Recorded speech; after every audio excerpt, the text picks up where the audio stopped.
দেখ বিপাশাটাও আজকে নেই, ও থাকলে কত ভালো হতো। ও তো এমনি একটু আউটস্পোকেন, ও একটু মুখের উপর বলতে পারে। দেখো আউটস্পোকেন তো আমরাও মুখের উপর কথা বলতে পারি। শীর্ষা আমাদের এখানে পাঠিয়েছে যাতে আমরা আগে থেকে মাসিমা মেসোমশাইয়ের সাথে কথা বলে রাখতে পারি। ছবি তো পাঠিয়েই দিয়েছে, চিনতে অসুবিধা হবে না। আর দেখো আমার কি মনে হয় জানো তো, বাবা মা তো মেয়েকে অতটা ভুল বুঝবে না। এইটুকু তো মেয়েকে বিশ্বাস করবে, ভরসা করবে। কে কি দেখালো, কে কি বললো, সেটাই বিশ্বাস করে নেবে। কি জানি বাবা, শীর্ষা তো আমাকে বলছিল ওর বাবা মা না তো কিছু বোঝে না, জানিস তো, ওরা ভাববে শীর্ষারই কাণ্ড এটা। দেখো সেটা যদি হয় তাহলে তো কিছু বলার নেই। তবে হ্যাঁ, শীর্ষার তো আর আমাদের মতো অবস্থা না, ও চাকরি করে, দরকার হলে আলাদা বাড়ি নিয়ে থাকবে। ও যেখানে কাজ করে তার কাছাকাছি কোথাও বাড়ি ভাড়া নেবে। হ্যাঁ এটা ঠিক, দেখা যাক। একটু চা খাবে গো? চল ওখানটা গিয়ে বসি। এই কি চা খাবে তুমি? লাল চা। আচ্ছা একটা লাল চা দেবেন, একটা দুধ চা দেবেন। হ্যাঁ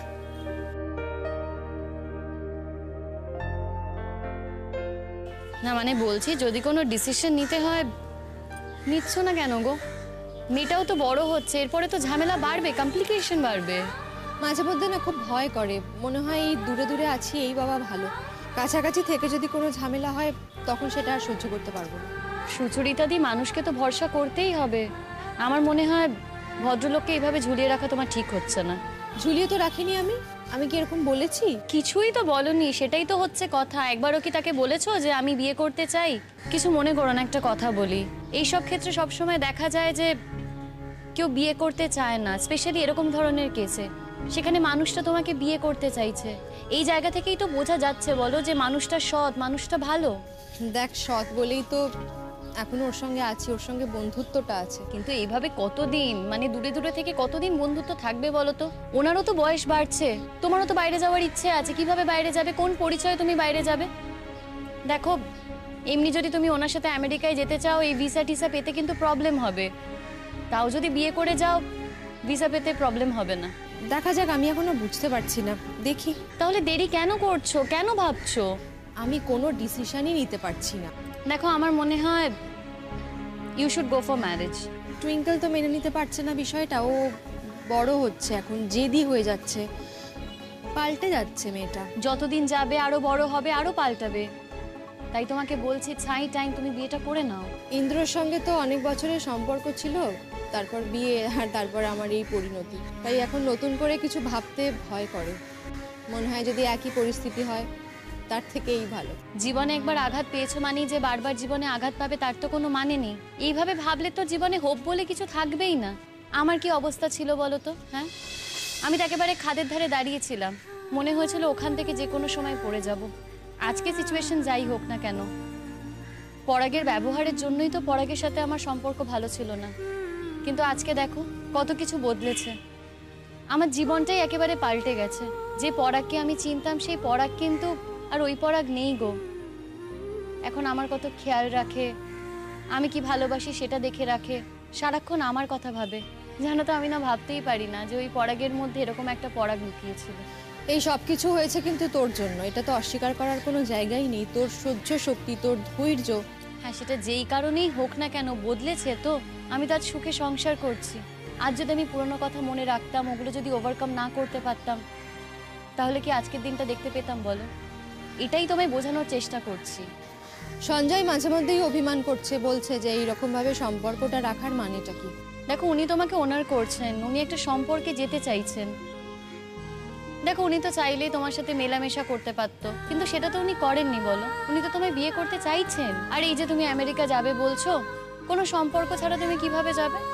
আসলে নিজে কিছু ঠিক করতে পারছি না তো, তাই জন্য ভাবলাম যে তোদের সবার সঙ্গে বসে একটা ডিসিশন নেব। আর এই মাঝখান থেকে শীর্ষার সমস্যাটা হয়ে গেল তো। দেখো শীর্ষা যে ঝামেলাটা হচ্ছে সেটা সময়ের সাথে সাথে মিটে যাবে। এটা তো ঠিক যে ওর সিচুয়েশন আমাদের মতো না, ওর কন্ডিশন কিন্তু আমাদের থেকে একটু বেটার, সেটা তো মানতেই হবে। দাদা তো আমার কাছে টাকা পায়, সেই টাকা আমরা দিতে যাব যখন, তখন সবাই মিলে একবার এই কথা তুলবো না। মানে তুমি যদি চাও তাহলেই বলবো। ঠিক আছে দাঁড়া, সবকিছু মিটে যাক। ও বলছিল একদিন তোদের সঙ্গে দেখা করবে, সবাই মিলে বসবো, তুই, শীর্ষা, বিপাশা, তারপর তোরা বলিস কি করা উচিত। আবার দেখো আমরা এক কথা বললাম, তুমি আবার সেই কাজটা করলে না, সেটা যেন না হয়। আরে আমি করবো না এরকম নয়, কিন্তু কি বলতো এখনো না একটা ওই দোলাচলতার মধ্যে রয়েছি। আর সব থেকে বড় কথা হচ্ছে সমাজ, আমাদের চারপাশ এই সম্পর্কটা তো মেনে নেবে না বল। মানে তুমি যখন ঘরে লক্ষ্মী বউটি হয়েছিলে তখন কি সবাই ভালো কথা বলতো তোমাকে? দেখো, তোমার নিজের ভবিষ্যৎ, নিজের মেয়ের ভবিষ্যৎ এভাবে তুমি নষ্ট করে দিতে পারো না। এই শীর্ষার বাবা মা কি দেখতো, একটু দেখ ছবিটা দেখ। দাঁড়ো তো, দেখি দেখি দেখি। মনে হচ্ছে জানিস। হ্যাঁ হ্যাঁ, দাঁড়ো। এই হ্যাঁ, ওনারাই। চলো চলো চলো চলো, ধরো ধরো। আন্টি আন্টি, নমস্কার। বলছি আমরা না শীর্ষার বন্ধু, আমি শিমুল আর আমি সুচরিতা। শীর্ষাই আমাদের পাঠিয়েছে আপনাদের সাথে কথা বলতে। হঠাৎ তোমরা কেন? বুঝতেই পাচ্ছেন কেন, আপনারা তো সবই শুনেছেন। শীর্ষার শ্বশুরবাড়ির লোকজন ওর হাজবেন্ড ওর নামে কুৎসা রটাচ্ছে। আশা করি আপনারা এই কথাগুলো বিশ্বাস করবেন না। অবিশ্বাস করার মতন কিন্তু বুঝতে পারছি না। দেখুন মিশমশাই, আজকালকার দিনে এরকম ঘটনা না আকছার ঘটে। অন্য কারোর চেহারে অন্য কারোর মাথা কেটে বসিয়ে দেওয়া যায়, এটা টেকনিক্যালি সম্ভব। ওর হাজবেন্ড এটা জানে, কিন্তু কেন যে মাথায় আসছে না সেটাই আমরা বুঝতে পারছি না। সেটাই। আপনি যদি আমাদের কথা বিশ্বাস না করেন, আপনি অন্য কাউকে জিজ্ঞেস করুন, দেখবেন তারাও একই কথা বলছে।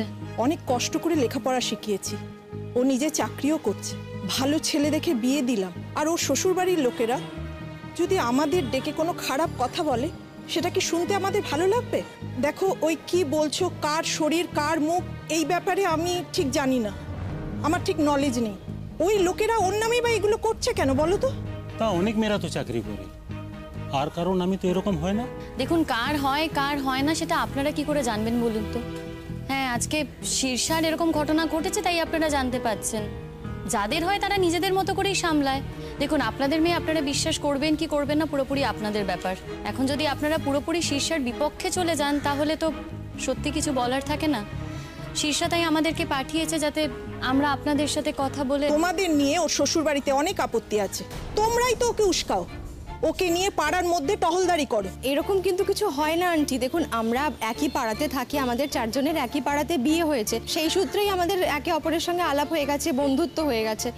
আচ্ছা আপনি বলুন না, কাজের জায়গাতেও তো বন্ধু হয়, সেটার মধ্যে তো কোনো দোষ নেই। এটার জন্য নালিশ করার কি আছে, আমি তো সেটাই বুঝতে পারছি না। কেন বুঝতে পারছো না? মেয়েকে বিয়ে দিয়েছি, ওর শ্বশুর বাড়ি থেকে যেরকম নিয়মে ওকে চলতে বলবে ওকে তো সেরকম চলতে হবে নাকি? মাসিমা কিছু মনে করবেন না, মেয়ের বিয়ে দিয়েছেন তো কি হয়েছে? মেয়েকে মানুষ করেননি, তাকে লেখাপড়া শেখাননি, তাকে তো বড় করেছেন, সে তো এখন চাকরি করে, আর সে না সংসারে কন্ট্রিবিউটও করে। আপনাদের একটা কথা বলি, দেখুন একবার ওর শ্বশুর বাড়িতে গিয়ে হম্বিতম্বি করুন, গিয়ে উল্টো কথা বলুন, বলুন যে হ্যাঁ ঠিক আছে, আমাদের মেয়েকে বাড়ি নিয়ে আসবো, ওকে ডিভোর্স করিয়ে দেবো। দেখুন ওরা রাজি হয় কিনা। মাস গেলে টাকা দেয় তো, ও তো কন্ট্রিবিউট করে, তাই কিছুতেই ওরা মেনে নেবেন, এই আপনাদের বলে রাখলাম। মাস গেলে টাকা নেয়, কিন্তু বাড়ির বউয়ের ব্যাপারে খারাপ কথা বলতে ওদের কিন্তু একটুও বাচ্ছে না। নিজের স্বামী কি কোনোদিন বদনাম রটায় যদি ওর কাছে কোনো প্রমাণ না থাকে? বলছি মেসোমশাই, এরকম ঘটনা ঘটে। বাড়ির কোনো আত্মীয় স্বজন মানে কোনো যদি ইয়াং ছেলে মেয়ে থাকে তাদেরকে জিজ্ঞেস করবেন একবার, এরকম তো হয়। তার জন্য তো এসছি, এরকম শ্বশুর বাড়ি থেকে ফোন এসছে, মন ধপ ধপ করছে। আপনারা ওকে বড় করেছেন, মানুষ করেছেন, জন্ম দিয়েছেন, তাই নিজের মেয়ের কথা বিশ্বাস করবেন নাকি তার শ্বশুর বাড়ির লোকেদের কথা বিশ্বাস করবেন যাদের কদিন চেনেন, সেটা আপনারা ঠিক করুন। এই নিয়ে সত্যি কিছু বলার নেই। আর দেখুন, আপনার মেয়ের অবস্থা কিন্তু আমাদের মতো নয়, ও তো চাকরি করে, তাই ও যদি মনে করে যে ও কোনো অন্যায় করেনি, ও কিন্তু বাড়ি থেকে বেরিয়ে আসতে পারে। আর সেই সময় যদি আপনারা পাশে থাকেন তাহলে কিন্তু আপনাদের জায়গাটা অন্য হয়ে যায়। নিশ্চয়ই এমনভাবে মানুষ করেননি যাতে আপনার মেয়ে আপনাদের মাথা হেট করে দেয়। এই কথাটা একটু মাথায় রাখবেন, নিজের মেয়ের ওপর ভরসা হারাবেন না। ওখানে গিয়ে যদি মনে হয় কোনো অসুবিধা হচ্ছে, কোনো বিপদ হতে পারে, শীর্ষাকে বলবেন আমাদের ফোন করতে, আমরা চলে আসব। আপনাদের অনেক সময় নষ্ট করলাম, আমরা আসি, চল।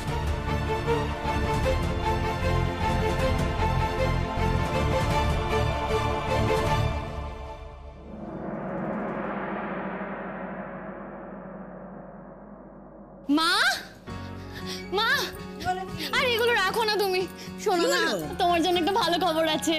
আমার জন্য? কি গো, ভালো খবর আছে ভালো খবর আছে করে আসছো তখন থেকে। তা কি ভালো খবরটা কি, মানে শুধু মায়ের জন্য নাকি আবার আমার জন্য ভালো খবর? পুরো বাড়ির জন্য ভালো খবর। ওই দেখো, পুরো বাড়ির জন্য ভালো খবর। কি যে বলনি বৌমা, যে মায়ের ছেলে জেলে পড়ছে, যে মায়ের ছেলের বউ এমন এমন অসভ্য যে তাকে পুলিশ এসে জোর করে তুলে নিয়ে গেছে, তার কাছে ভালো খবর কি গো মা? সে না না, একটা কথা অবশ্যই আছে। এই যে আমার বড় ছেলে, আমার পরাগ, সে যে সুস্থ হয়ে উঠেছে, তার যে চিকিৎসা কাজকর্ম হচ্ছে, হ্যাঁ, শরীর স্বাস্থ্য ভালো হচ্ছে, এইটা একটা ভালো খবর। আবার আমার জামাই, সেও যে সুস্থ হয়ে উঠেছে, আবার আগের মতো হয়ে যাচ্ছে, এটাও আমার কাছে খুব ভালো খবর। আর একটা ভালো খবর আছে গো, জানিস? শোন, আমার একটা বৌমা আছে রে, হ্যাঁ, জানিস তো, সে একেবারে 10 হাত দিয়ে আমার সংসারখানা 10 দিক থেকে সামলাচ্ছে। এইটি আমার কাছে সত্যিই ভালো খবর, আর এই জন্য আমি খুব সুখী। তবে ও বৌমা, কি বলছিলে নতুন করে কি ভালো খবর শুনি? হ্যাঁ মা, এত কিছু পেরিয়ে এসেছি, তারপরও জানো তো একটা ভালো খবর আছে। পলাশ বাড়িতে আসছে মা।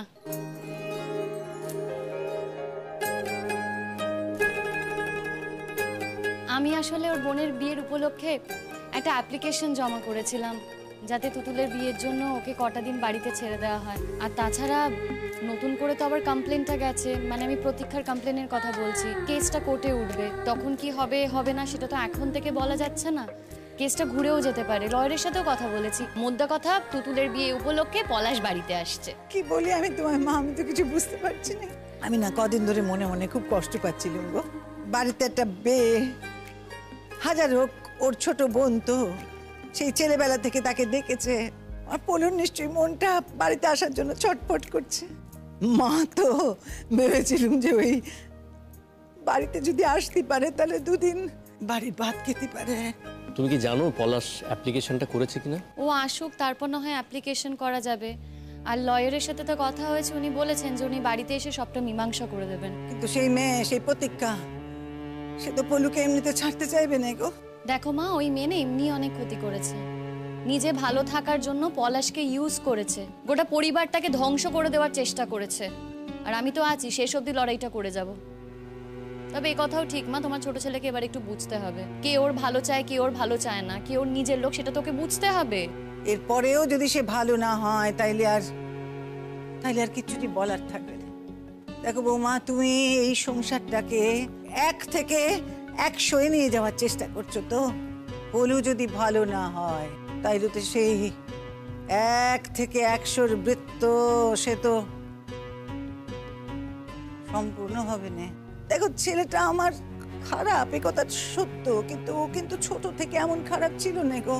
এই যে ওর দাদা, ছোট্টটি বেলা থেকে সেই দাদাকে তো কত মানতে, তার সঙ্গে কত ভাব ভালোবাসা ছিল। প্রতীক্ষা, সে ওর জীবনে আসার পর এইরকমটা শুরু হলো গো বৌমা। ওই মেয়ে এসে সমস্ত সম্পর্কগুলো ধ্বংস করে দিল। মা দেখো, ওই মেয়ে বলছো, তোমার ছেলেও তো আর ছোট বাচ্চা নয় বলো, যে যা বলবে সেই কথা মতো চলবে, সেটা তো হতে পারে না। বিশ্বাস করো, সব কিছু এই কপালের ফের। তুমি যে আমাদেরকে এইরকম একটা ভালো খবর এনে দিলে না বৌমা, আমি তার জন্য তোমাকে 2 হাত তুলে আশীর্বাদ করছি গো। তুমি মনে মনে খুব কষ্ট পাচ্ছিলে। কি হয় জানো, মা হলি না, মেয়েদের অনেক জ্বালা, বলেছিলাম না, বুঝবে একদিন। কোনো মা কখনো কষ্ট না পেয়ে থাকতে পারে যদি তার ছেলে জেলে পচে। বলো দেখবে কি খাচ্ছে সেখানে। না, তারা খেতে দিচ্ছে আমি জানি, কিন্তু কি খেতে দিচ্ছে, সে খাবার কিভাবে রান্না হচ্ছে জানো বৌমা? পলুটা না খেতে আরো ভালোবাসে, ভালো মন্দ স্বাদের খাবার সেই তো ভালোবাসে গো। আমার পরাগ খাওয়া নিয়ে অত কিছু বায়না করে না, কিন্তু পলু সবচেয়ে কষ্ট হয় কখন জানো? ওই দুবেলা আমি যখন নিজে, তখন ভারী কান্না পায়। ও মা, মা কি গো, এইভাবে কান্নাকাটি কেন করছো বলো তো? একটা কথা কি জানো তো, যার যা কর্ম তাকে তো সেটা ভোগ করতেই হবে, কিছু তো করার নেই। তবে এটাই ভালো যে পলাশ বাড়িতে আসছে। পলাশ বাড়িতে ফিরলে আমি বলবো যে যাতে কোনো ব্যবসা শুরু করে। শিমুল, তোমার একার উপরে খুব চাপ পড়ে যাচ্ছে না? কি বলবে বলো তো ওকে? এই শোনো, আমি কি তোমাকে একবারও বলেছি যে আমার একার উপর চাপ পড়ছে? হ্যাঁ, আমি কখন তোমাকে এই কথা বললাম? তুমি বুঝতে পারছো না শিমুল, তুমি বলবে তবে আমি বুঝবো, ব্যাপারটা তো তা নয়। তোমার একার রোজগারে এতগুলো পেট চলছে, সত্যি কথাটা কি বলতো, আমি তো এখনো পুরোপুরি সুস্থ নই। ফলে আমি যখনই কোনো ভারী কাজ করতে যাচ্ছি না, আমার কষ্ট হচ্ছে, অসুবিধা হচ্ছে। এবার দেখো, কেউ যদি আমাকে কাজ দেয়, তারা তো এটা জেনে শুনে আমাকে কাজটা দেবে না। কেন দেবে বলো? আচ্ছা, আমার যদি অসুবিধা হতো আমি তো তোমাকে নিজেই বলতাম যে আমার অসুবিধা হচ্ছে। আমি কি সে কথা তোমাকে বলেছি? আমার মাথায় না একটা বুদ্ধি আছে, বলি। কি? এই যে পলাশ ফিরছে, তুমি আর পলাশ মিলে তো একটা ব্যবসা শুরু করতে পারো। মানে যদি একটা ছোটখাটো খাবারের দোকান দাও, মানে বুঝতে পারছো, খাবারের দোকান কিন্তু এখন খুব চলে, আর একবার যদি চলতে শুরু করে না, খুব ভালো করে চলবে গো। না, সেসব ঠিক আছে, খাবারের দোকান তুমি বলছো, সেটা দেওয়াই যায়, কিন্তু টাকা পয়সার কি হবে? আমাদের তো জমানো টাকা নেই, টাকা কে দেবে? আরে শুরুতেই বড় দোকান খুলবে নাকি? ফাস্ট ফুডের দোকান খোলো। বলছি তো, যদি একবার লোকের খাবার ভালো লেগে যায় না, দেখবে ওই দোকান ছাড়া কেউ খেতেই চাইবে না। আমি তোমায় বলছি। ও বৌমা, বৌমা, এই তুই চুপ করে দাঁড়া দেখি, চুপ করে দাঁড়া, আমাদের উপর ছেড়ে দিন। দেখ না, আমরা আমাদের ভাবতে দে। শোনো শোনো, বলো। চুপ দাঁড়া। বলছিলাম কি, যে দোকান টোকান করতে বললে না, আমি ভাবছিলাম যে আমি যদি কোনো প্রয়োজনে লাগি। দেখো, এটা ফাস্ট ফুডের দোকান, বুঝতে পারছো তো? হ্যাঁ, মানে লোক রেখে কাজ করাতে হবে, নইলে কিন্তু হবে না। খুব ঝামেলার ব্যাপার, অনেক রান্না বান্না থাকবে। না না না, সে থাকুক না, ওই ভাজা ভুজি তোমরা যা ছাপ ওইসব কি ফুড, সে নয় রইলো। এই লোকে বলে না যে আমি তো রান্নাটা মন্দ করি না, বল। আমার রান্নার তো বেশ সুখ্যাত আছে না, সেই জন্য ভাবছিলাম তোমাদের এই ভাজা ভুজির সঙ্গে যদি একটু স্বাদের মিষ্টি টিষ্টি আমি হাতে গড়িয়ে দিই, কেমন হয় বলো দেখি? ভালোই হয়। তোমার যদি এখন এই বয়সে খাটতে ইচ্ছে করে, খাটো। আমি আর কি বলবো বলো, আমার কিছু বলার নেই। ও কি কথা বৌমা, এতে খাটনির আছেটা কি? হ্যাঁ, এই সংসারের প্রয়োজনে যদি মানুষ লাগে না, সে আনন্দই আলাদা। মা, তুমি কি প্রয়োজনে লাগো না? কত কাজ করো বলো তো তুমি? আরে আরে আবার কি? কই কাজ? এখন তো সংসারে কোনো কাজ নেই। আমি তো স্কুলে বেরিয়ে যাই, সব তো তুমিই সামলাও। পুতুল দিকে খাবার দেওয়া, তীর্থদাকে খাবার দেওয়ার, এই যে তোমার ছেলে, তাকেও তো সময় মতো খাবার দিতে হয়, সেসব তো তুমিই করো, আমি তো থাকি না। শোনো, তোমারও কালে কালে বয়স হবে, এই খেটে খুটে থাকলে না শরীর টরীর ঠিক থাকে, বুঝলে? থাকতে দাও না আমায়। তো বোঝাই বলো মা, আমার যদি সম্ভব হতো না, আমি তোমার জন্য একটা রান্নার লোক রাখতাম। কোথায় এই বয়সে আনন্দ আহ্লাদ করবে, শুয়ে বসে থাকবে, তা না, সংসারে কাজ করতে হয় তোমার। সংসারে তেমন কোনো কাজ নেই গো বৌমা, ওই খাটছি বলে ভালো আছি। না, তোমার শুয়ে বসে শখ আহ্লাদ করাই উচিত। না না শিমুল, ভুল করছো। মাকে না শুয়ে বসে কাটাতে বলো না। এই যে মা এখন কাজকর্ম করছে না, এই কারণে মা এখনো শক্ত সমর্থ আছে, হেঁটে চলে বেড়াতে পারছে। যেই শুয়ে বসে কাটাতে যাবে, হাজার রকম কমপ্লিকেশন সব শরীরে এসে জড়ো হবে। তবে হ্যাঁ, এটা ঠিক যে একজন হেল্পিং হ্যান্ড যদি মায়ের থাকে তাহলে সুবিধে হয়, এটা ঠিকই। মা দেখো, আমি যদি আজকে তো পারছি না, আমি যদি একটু রোজগার করতে পারি, আমি চেষ্টা করব তোমার জন্য একজন সহায়িকার ব্যবস্থা করা। সে তোমাকে একটু হাতে হাতে হেল্প করবে, একটু কাজকর্ম এগিয়ে দেবে, এই আর কি। বাদ দিতে কেন, আমার কথা রাখ। আমি না তোমাদের দুজনকে একটা কথা বলবো ভাবছিলাম, বলতে পারি, আবার ভাবছিলাম যে তোমরা যদি কিছু ভাবো অন্যভাবে নাও আর কি। তুমি এমন কি কথা বলবে যেটা তোমার মনে হচ্ছে যে আমরা কিভাবে নিতে পারি? মা, তোমার মনে যেটা আছে বলো তো, কি বলতে চাইছো? মানে আমি ভাবছিলাম, তীর্থ সে তো এখন অনেকটা সেরে উঠেছে, এ কথা ঠিক, কিন্তু তাকে তো তার শরীরের জন্য নানান নিয়ম কানুন এসবের মধ্যে থাকতে হচ্ছে না। তাকে যদি তার বাড়িতে ফিরে যেতে হয়, ওই বৌদি আছে তার উপর নির্ভর করতে হবে, আর সে তখন তাকে কথা শোনাবে, মুখ ঝুঁক করবে। তাই আমি ভাবছিলাম যে ওরা দুজন যদি এখানেই থেকে যায় আর কি। না মানে আমি বলছিলাম যে পুতুলও বারবার করে বলছিল, জানো তো বৌমা, ও মা আমি ওখানে যাবো না, আমি ওখানে যাবো না, আমার যা আমাকে খুব মুখ ঝুঁক করে। সেই তুমি এত কিন্তু কিন্তু কেন করছো বলো তো মা? আমিও তো সেটাই চাই যে পুতুল দিয়া তীর্থদা এখানে থাক। আমি এই কথাটাই তোমাকে বলবো ভাবছিলাম। কিন্তু শিমুল, তুমি যে বলছো, তুমি ভেবে বলছো, মানে আরো দুজন লোক এখানে এসে উঠবে, মানে তাদেরও তো একটা খরচা, খরচাটা তো বেড়ে যাবে, সেটা তো তোমাকেই সামলাতে হবে। তুমি ক টাকাই বা রোজগার করো বলো? ঠিক পারবো, বুঝেছো? হ্যাঁ, এত ভাবার কিছু নেই। দেখো, যদি 5টা পেট চালাতে পারি, 7 জনকেও ঠিক খাওয়াতে পারবো। হবে না মা বলো? ও বৌমা, অত ভাবছো কেন গো? আমারও তো পেনশনের টাকাটা আছে না, সেটাও তোমার হাতে থাকবে। তীর্থ কিন্তু এমন ছেলে নয় যে সে বসে বসে খাবে, সে ঠিক একটা কিছু কাজ জুটবে, আমি জানি। সে ভারী মানি লোক। তীর্থদা ঠিক রোজগার করবে, সেটা আমি জানি। তবে কি বলতো, এখনো তো পুরোপুরি সুস্থ হয়নি, একটু কটা দিন সময় দিতে হবে। কিন্তু ও মা, রাজি তোমাকেই করাতে হবে। আমার মনে হয় তুমি বলো তাকে, তুমি বললে সে ঠিক মেনে নেবে। আচ্ছা বেশ, তুমিও যাবে আমিও যাবো, আমরা দুজন মিলে না হয় তীর্থদার সাথে কথা বলবো। আর পুতুলদিরও খুব ভালো লাগবে জানো তো। সত্যি তো বলো, পুতুলদি বেচারি যদি ওখানে যায় কি করে সবটা সামলাবে? এতদিন তীর্থদা সুস্থ ছিল, পুতুলদিকে দেখে রাখতো, তার মধ্যে আবার ওরকম একটা বৌদি আছে, মুখ ঝুঁক যদি করে, তার থেকে এই ভালো পুতুলদি আর তীর্থদা এখানেই থাকুক। তুমি বলবে তো? পরাগ, কিছু বলবি না তুই? আমার আর কি বলার আছে বলো, আমাদের তো এই একটিমাত্র দিদি, তো সেই যদি আমাদের এখানে থাকে সে তো ভালোই হয়। এমনি তো সে অসুস্থ, আমাদের চোখের সামনে থাকলে ভালোই হবে। সবই তো হলো, শুধু ভাবছি যে ওই তুমি যে বললে না পলু ফিরবে, তো এই শেষের দিকে আবার দিদিকে মোটে সহ্য করতে পারতো না।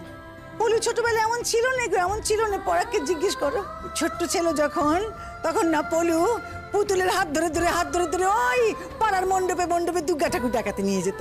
তবে হ্যাঁ, আর একটা কথা এবার আমি মনে মনে ঠিক করে নিয়েছি, আমি পুতুলকে আর ঘরে বসে থাকতে দেবো না বৌমা। মেয়েটা অত ভালো গান গায় বলো দেখি, সেই রকম প্রতিভা কি নষ্ট করা যায়? হ্যাঁ, ও যেমন যেমন তুমি বলছো যেখানে যেখানে গিয়ে গাইছে, ফাংশন টাংশন সবখানে গিয়ে পুতুল গান গাইবে, তাতে তো খানিকটা রোজগারও হবে না? তুমি বেকার এত টাকা পয়সা নিয়ে ভাবছো, অত চিন্তা করো না।